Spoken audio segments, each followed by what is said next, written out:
My father sold me on a Tuesday, which felt like the kind of detail that should not matter, and yet was the only thing I could hold on to, while three of the king's men loaded me into a cart like a sack of millet. I was 23 years old enough to know exactly what was being done, young enough to still be surprised that it was my own father doing it. He did not look at me when the coins changed hands. He looked at the coins.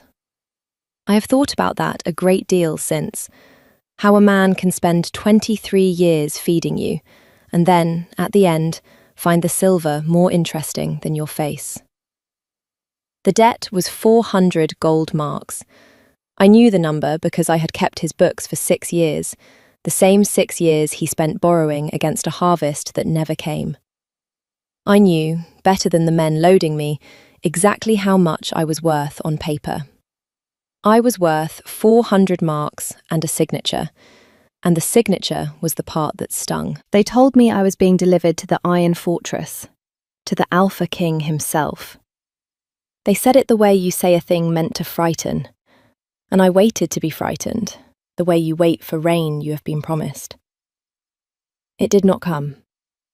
I had used up my fear somewhere around the third creditor's visit, the winter before, and had not been able to find more since. So I sat in the cart with my hands folded and watched the pine close over the road, and I thought, well, at least it is somewhere I have never been.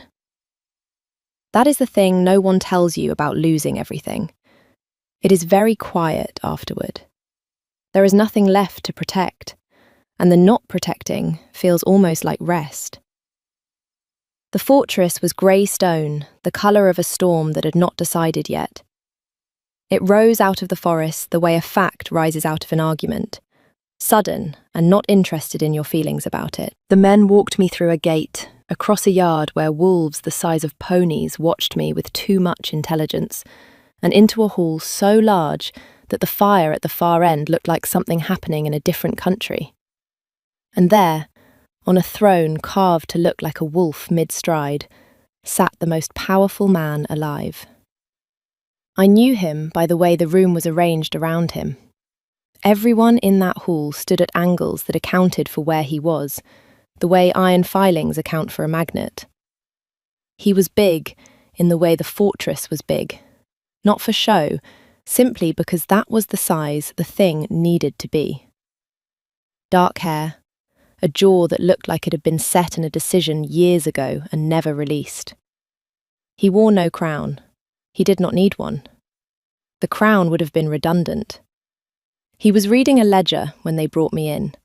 He did not stop reading when they brought me in. "The Aldermore debt," said the man at my shoulder, and pushed a paper toward the throne. The king turned a page. "Set it there." "My lord, the girl." "I heard you." He still did not look up. "Set it there." I stood in the centre of the hall while the Alpha King of the Iron Territories finished his accounting. I will tell you that I did not find it insulting. I found it almost restful, after a month of being looked at by men who wanted something. Here, finally, was a man who wanted nothing from me at all. I was a line item. I could work with a line item. Then he closed the ledger, and he looked up, and his whole body went wrong. I want to be precise about this, because it is the first thing I ever truly noticed about him, and everything after followed from it. He had been a man entirely at his ease, a man who had read the same ledgers 1,000 times, and would read them 1,000 more. And then his eyes found me, and something passed over him that he very clearly had not authorized. His hand closed on the arm of the throne. His shoulders dropped a 1/4 inch, the way a man's shoulders drop when he has been hit somewhere padded enough not to show. And then, this is the part I have never told anyone, he stood up. Halfway. He came halfway out of the throne toward a debtor's daughter in a travel-stained dress. And then he caught himself, and sat back down with the careful deliberation of a man pretending he had only meant to shift his weight. The whole hall saw it. I saw the whole hall see it. He saw me see the whole hall see it. "Leave us," he said to the room, in a voice that suggested he had wanted to say it considerably sooner. The hall emptied. It emptied fast. Whatever these people had learned about the moods of their king, they had learned to respect the ones they could not read, and this was plainly one of those. When the doors closed, it was only the two of us and the wolf throne, and 400 marks of paper between us on the floor. "You are Aldermore's daughter," he said. "I was. I am told I am now yours." I let that sit. "Congratulations on the purchase. I should warn you, the asset depreciates." He stared at me. I have replayed this moment more times than I will admit, because I did not yet know him, and so I could not yet know that what was happening on his face was a man discovering that the worst thing that had ever happened to his composure had just walked in wearing someone else's cloak. "You are not afraid?" He set the closed ledger aside without looking at it. It was not a question. It was closer to an accusation, as though I had broken a rule he had spent considerable money to enforce. "No," I agreed. "Everyone is afraid. I expect they have more to lose." And there it was. The first time I made the Alpha King of the Iron Territories lose an argument with himself. His jaw moved. The word he had been about to say did not come. He looked, for one entirely unguarded instant, like a man who had prepared for a fight and arrived to find the other party had simply gone home. "Why," he said at last, very carefully, "are you not afraid?" No one had ever asked me that. People had asked me to be afraid. People had counted on it.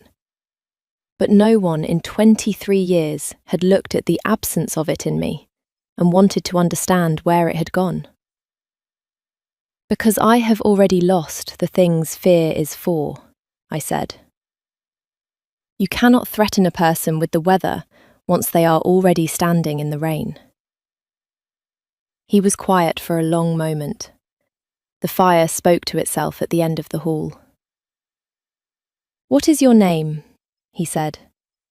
"Your given name, not the debt." And that, the distinction he drew, the debt set apart from the name, as though the two could ever have been the same thing to anyone but me. That was the moment I understood I had badly misjudged what kind of trouble I was in. "Wren," I said. "Wren." He said it the way you set down something you have been carrying too long and did not realise the weight of until your hands were empty. "I am Asmund."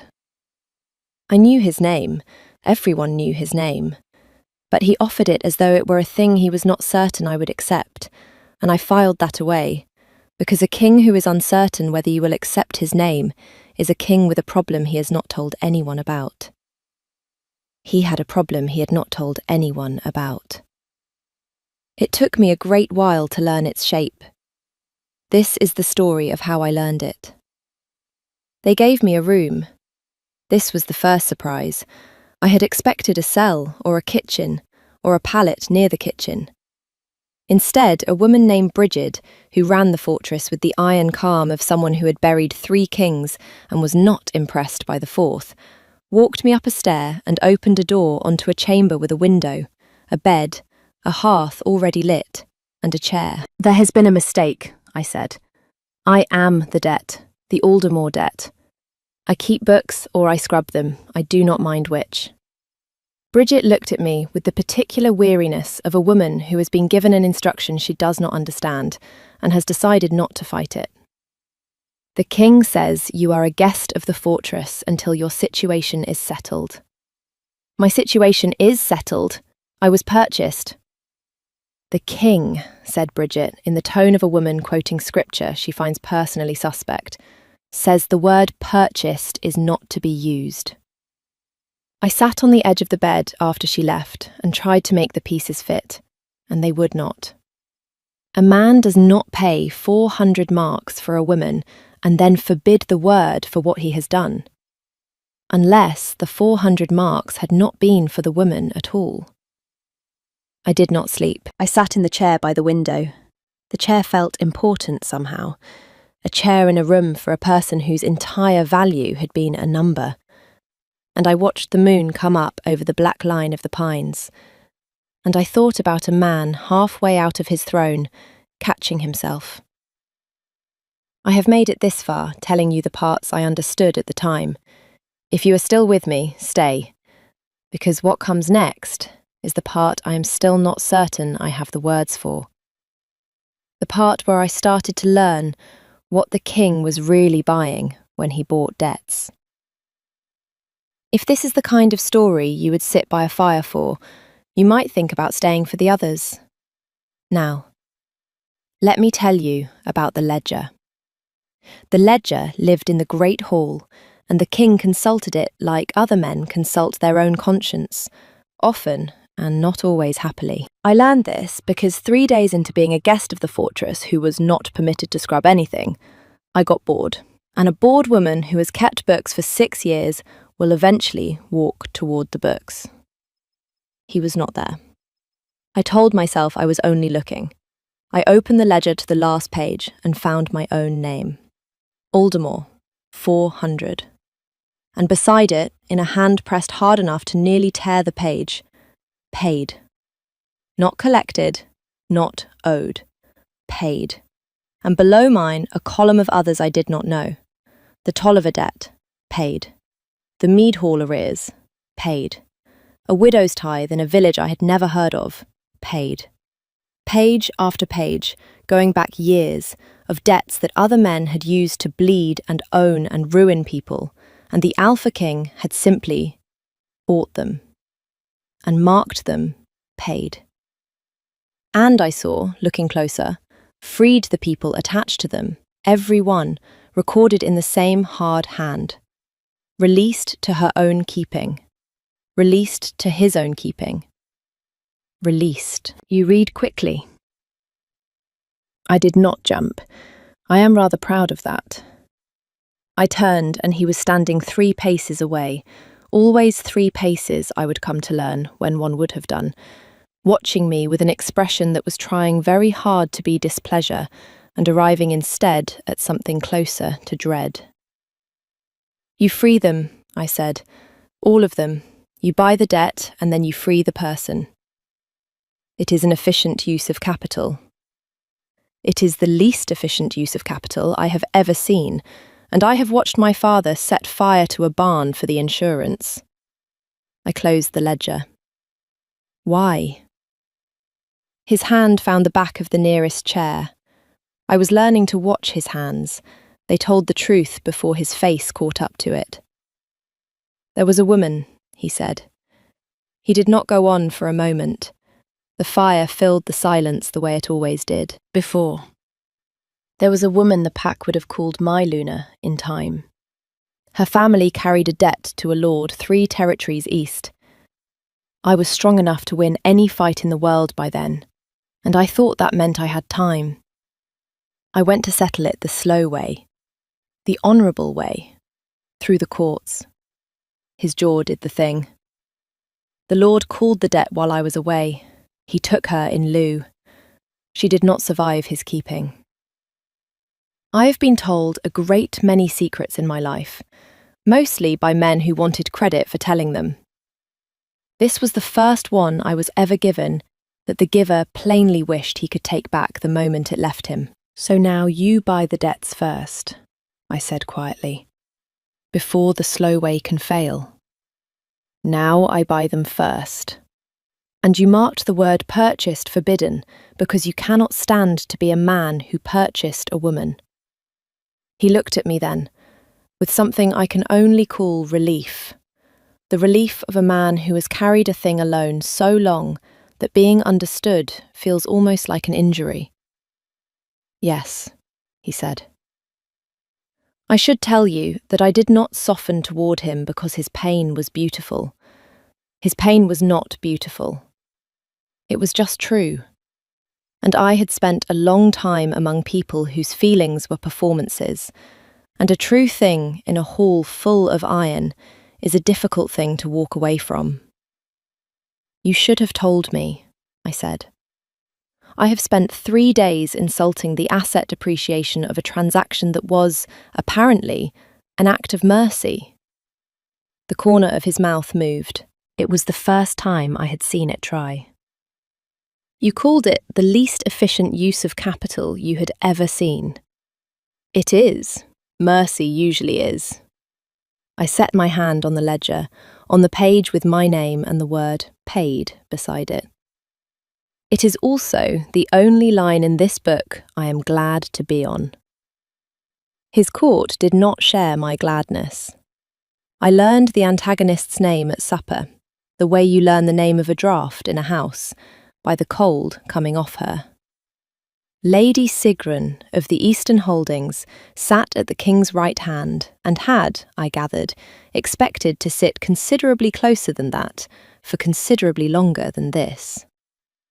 She was beautiful, in the way a blade is beautiful, which is to say, the beauty was not the point of it. "The debtor's daughter," she said, when Bridget sat me too near the head of the table. "How novel! We are collecting them now." "We are forgiving them, I am told," I said, "though I confess the bookkeeping is unusual." "You keep books," she smiled. "How useful! A king should always know the value of the things he keeps." It was Sigrun who had arranged my purchase. I did not know it that night, but I felt the shape of it, the particular satisfaction with which she watched me, the way you watch a stone you have set rolling. She had bought my father's debt through a factor and steered it to the king's table on purpose, expecting one of two outcomes.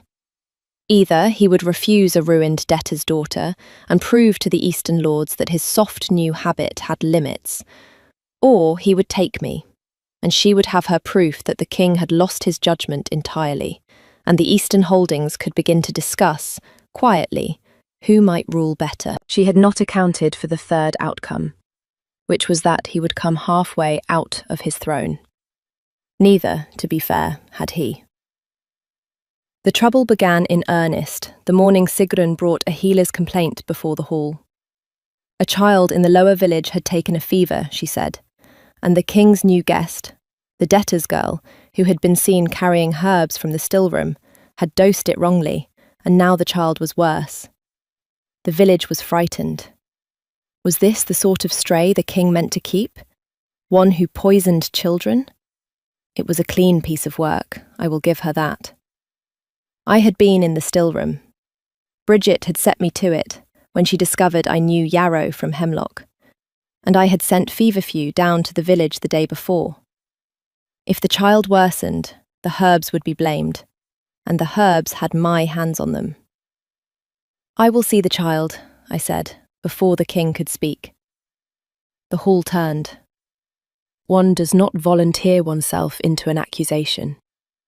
If I dosed it wrongly, I will know how, and I will fix it. If I did not, you will all watch me not be afraid of finding out. Asmund's hand was on the arm of the throne. He started to rise, to send a guard, to send himself, to do the thing his wolf wanted, which was to put himself between me and the room. And I caught his eye, and gave him the smallest shake of my head. Because a king, who rises to defend the accused, has confessed she means something to him.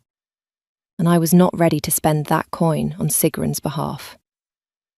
He sat back down. It cost him. I watched it cost him, and I watched him let it, and that was the first time I understood that this man could be trusted with restraint, which is rarer in the powerful than courage.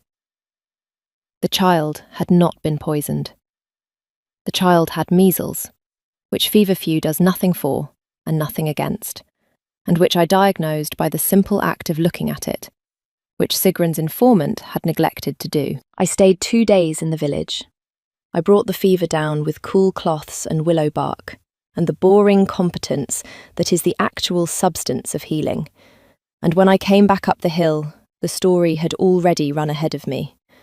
That the debtor's daughter had walked into an accusation and walked out of it with a saved child, and had not once looked frightened. The king met me at the gate, in front of the yard, in front of the wolves and the warriors, and a window I was fairly sure had Sigrun behind it. "You should not have gone alone," he said. "I am not yours to keep from going places." I was tired, and I let it come out sharper than I meant. The ledger says paid. Paid means I belong to myself. Something moved through his face. He looked at me for a long moment in the cold 3 paces away, his breath clouding between us in the space he would not close. "Yes," he said, "it does." And then, very low, so the yard could not hear it, though the yard strained to, "I find I do not like the things I cannot keep from going places. I am aware this is my failing, and not yours." I went up to my room and sat in the chair that should not have been there, and I did not sleep again, and this time it was not the moon's fault. Sigrun's second move was not clean. The frightened lose their craft.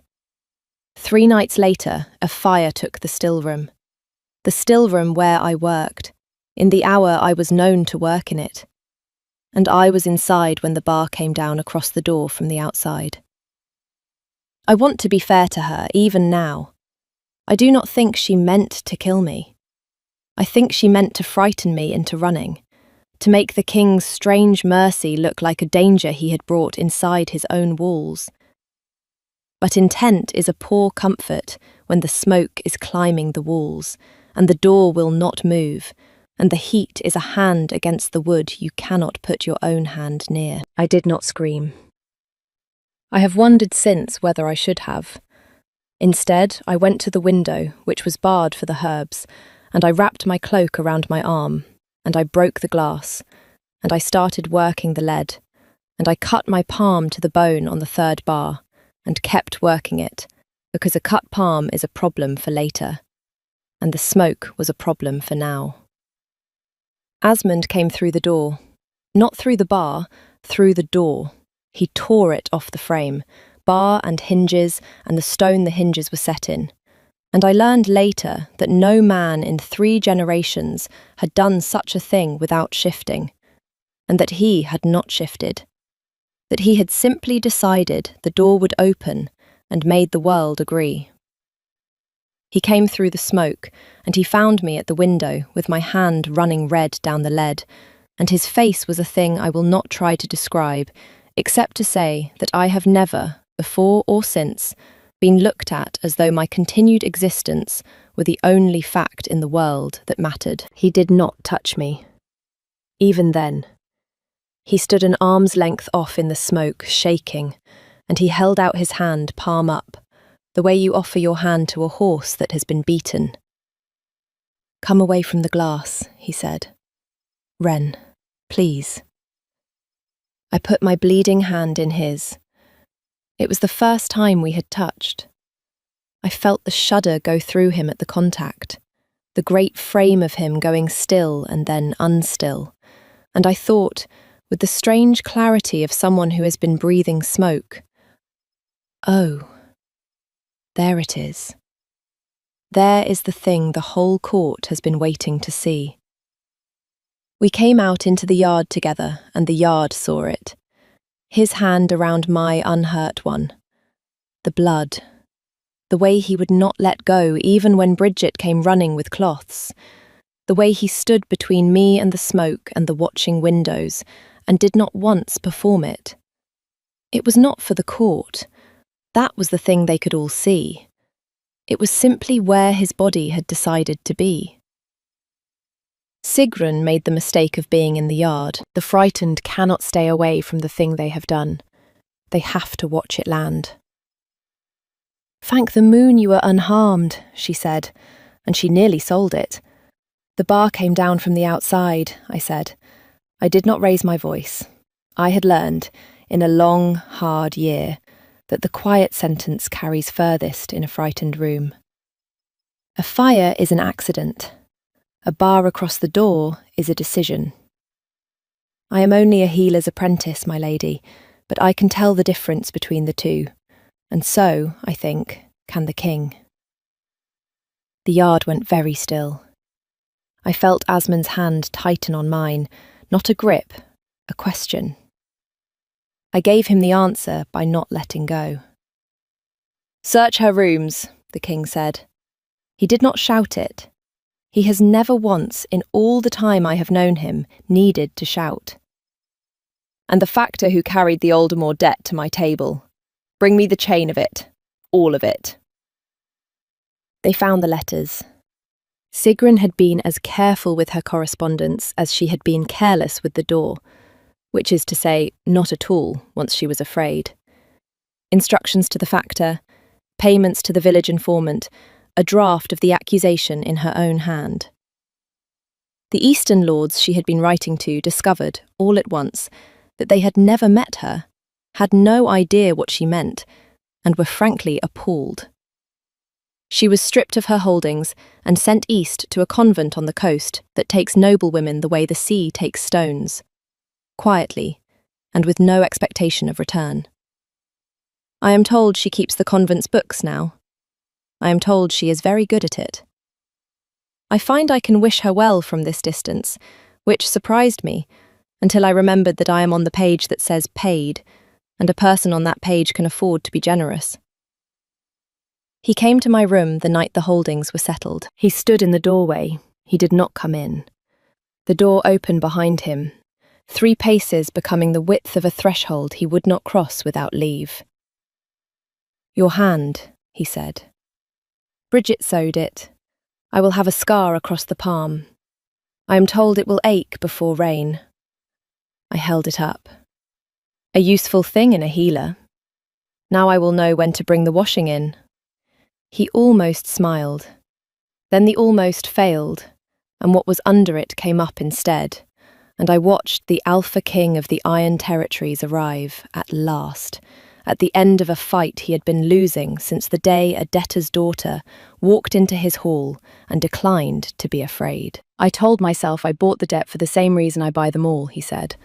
"I told myself that for a month. I am not a man who lies easily, and I have never lied to myself so badly in my life." His hand was on the doorframe. "My wolf knew you in the hall before I had read your name. He came halfway out of the throne. I have spent 20 years keeping that animal on a leash, and he broke it for a woman in a travel cloak who told me her asset depreciates." He stopped. The next word would not come the easy way, so he made it come the hard way, which is the only way that has ever counted. "I do not want you on the ledger as paid. I want you off the ledger entirely. I want you at the other end of the table, the chair that has been empty. I am asking. You owe me nothing. You have never owed me anything. The ledger says so in my own hand. So I am only asking." There is a kind of silence that is not empty. This was that kind. "You are not as cold as you think you are," I said. "I knew it the first day. You came halfway out of your throne. I am aware. The entire hall is aware. I have had to live among them since." Asmund. I had not used his name before. I watched it land on him the way his had landed on me, a thing set down. "Close the door. Or leave it open, but come here either way." He crossed the 3 paces. He had never crossed them before. I will not tell you about the kiss, except this. It was the first thing in 23 years that I did not weigh, count, or enter on any page. It cost nothing, and it was worth everything, which is the opposite of every other transaction of my life, and somewhere in it I understood that I had not been bought at all. I had been found. There is a great difference, and I had simply never been on the right side of it to feel it before. When we came apart, he rested his forehead against mine and breathed out, long and unsteady, a king setting down a crown that had been too heavy for too long. "The chair," I said. "It has been empty a while." 11 years. That is a long time to leave a place set. I know. His hand found my unhurt one again. I think I always knew someone would come for it. I only thought I would have to buy her free first. He huffed something that was nearly a laugh. I did not expect her to audit me. The pack did not simply accept it, and I will not pretend they did, because that is not how iron works. There were lords who muttered that the king had taken a debtor's daughter to wife and weakened the line. There were old families who sat further down the table than they liked and let everyone know it. The East was quiet for a season, in the way a wound is quiet before you learn whether it will heal or fester. But the village remembered who had walked into an accusation and come out of it carrying their child.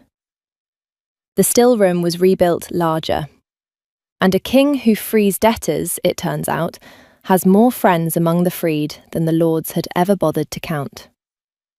When the muttering rose, it was a Tolliver and a Meadhall man and a widow from a village I had never heard of who rose to answer it. All of them on the page that says paid. All of them his by the only bond that holds. The one freely given. It is a year later now, as I tell you this. The chair is not empty. I sit at the other end of the long table, and I keep the ledger. Because it turns out a king who buys debts to free people needs someone who can actually do the arithmetic, and his hand, while devastating in its honesty, cannot add. There is a new page at the front of the book now. I made him write it. At the top, in his hard-pressed hand, it says, "Ode to Wren," and then the column is blank. And it will stay blank, because the entire point of us is that there is nothing on it, and never will be. A letter came last week from my father. He had heard his daughter was Luna of the Iron Territories, and he wondered, he wrote, whether old debts between family might be, he used the word, reconsidered. I read it twice. Then I entered it in the ledger under a heading of my own invention, which Asman pretends to disapprove of and has not made me remove. Declined, with the king's compliments. I keep that chair he set for me 11 years before he knew my name, and some nights I catch him looking at it, with me in it, with the particular expression of a man who has stopped being able to remember what the room looked like empty. He does not say anything.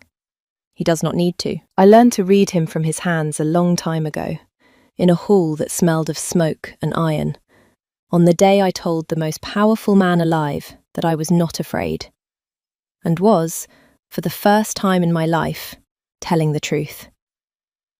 So tell me, did you see it coming, the moment in the hall when he stood up halfway and sat back down? Or did you, like me, mistake it for the beginning of something to be afraid of? Stay and tell me where you are listening from tonight, and whether anyone has ever come halfway out of a throne for you. And if this was the kind of story you would sit by a fire for, the door is open. Come back. I will leave the chair.